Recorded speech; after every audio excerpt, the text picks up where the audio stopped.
bagaimana mahasiswa yang keluar dari universitas di bidang industri sudah siap. Tapi kenapa saya mengatakan dilematis di materi saya pertama adalah ketika bagaimana kebijakan itu ternyata tidak semua bisa terpenuhi karena kita bisa melihat dua model mahasiswa. Sebenarnya dua model mahasiswa, atau kita bisa mengatakan bahwa ketika orang kuliah ada dua yang kita yang dilahirkan. Apakah dia menjadi ilmuwan atau dia menjadi praktisi? Ketika dia menjadi ilmuwan, tentu saja dia tidak mudah berbaur di lapangan. Ya seperti saya Ibu Fatimah, atau Bu Fatimah mungkin ada kegiatan sebagai lawyer ya. Seperti saya yang hanya dosen, saya hanya suka belajar, saya hanya suka membaca, saya hanya suka membagikan ilmu. Secara praktek saya nggak bisa, karena saya memang tipenya seperti itu. Nah, MBKM ini mengharuskan lembaga meletakkan bagaimana mahasiswa siap di lapangan, tapi itu belum tentu semua mahasiswa mampu. Nah, inilah yang sebenarnya menurut saya ini adalah dilema bagaimana pendidikan sebenarnya program pemerintah memberikan suatu hal yang sebenarnya baik, termotivasi agar mahasiswa lebih kreatif, lebih cekatan, tapi tidak memandang apakah semua mahasiswa itu sama. Jadi kemampuan semua orang itu kan berbeda-beda. Yang selanjutnya adalah yang saya juga pengen kritisi, dan ini agak sedikit menjurus ke tulisan saya, ketika saya mengatakan bahwa ini adalah suatu kebijakan yang mana bisa diindikasikan perbuatan tindak pidana korupsi. Ketika kalau kita seorang dosen, kita diberikan kewajiban, misalnya kita ada yang disebut dengan untuk BKD ya, untuk kita beban kerja kinerja dosen, kita diwajibkan harus menulis sebagai penulis pertama. Ini apalagi ada aturan baru ya. Itu pertanyaan saya bahwa banyak sekali yang terjadi yang menulis, tetapi sebenarnya bukan dia yang menulis. Bahkan yang terjadi terakhir adalah bahkan ada aturannya ya. Kemarin saya kebetulan ngobrol sama wakil rektor 1 di tempat saya. Dia mengikuti webinar berbicara tentang aturan bagaimana seorang dosen yang ternyata memakai tulisan mahasiswanya. Itu adalah suatu bentuk. Kenapa? Mungkin, mohon maaf untuk dosen-dosen yang, saya nggak bilang senior, saya nggak bilang tua ya, tapi dosen-dosen yang sudah terbiasa dengan aturan-aturan yang santai, artinya tidak seketat ini, ternyata kemudian di BKD-nya dia harus menjadi penulis pertama. Yang sudah tidak terbiasa menulis, kemudian harus menjadi penulis pertama. Ya mengambil jalan pintas mungkin lah, kemudian mengambil tulisan mahasiswa, kemudian memakainya. Itu kan adalah suatu bentuk indikasi melakukan suatu korupsi yang melanggar haknya siapa, itu bukan tulisan dia, itu yang terjadi. Itu kalau dalam sistem sebagai dosen kita ketika melakukan beban kinerja dosen. Kemudian juga ketika kita melanjutkan strata 3, ada bentuk-bentuk di mana kita diharuskan harus menulis Scopus. Kita harus menulis di jurnal Scopus yang harus bisa diakses oleh dunia. Nah, pertanyaan saya, apakah ketika orang sudah punya Scopus itu bisa dikatakan dia sangat pinter? Itu belum tentu.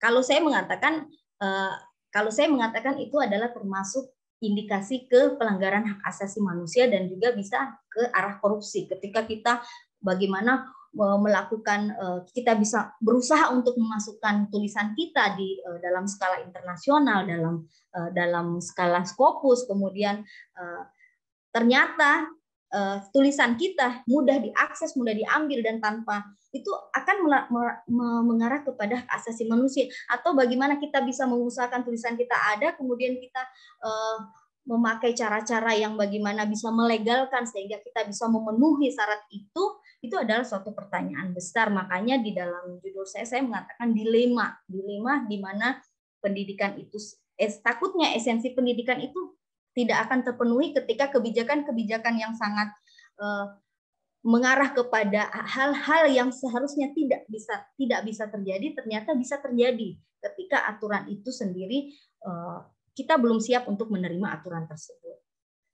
Demikian dari saya. Terima kasih. Mohon maaf bila masih kurang. Terima kasih. Assalamualaikum warahmatullahi wabarakatuh. Saya kembalikan kepada moderator.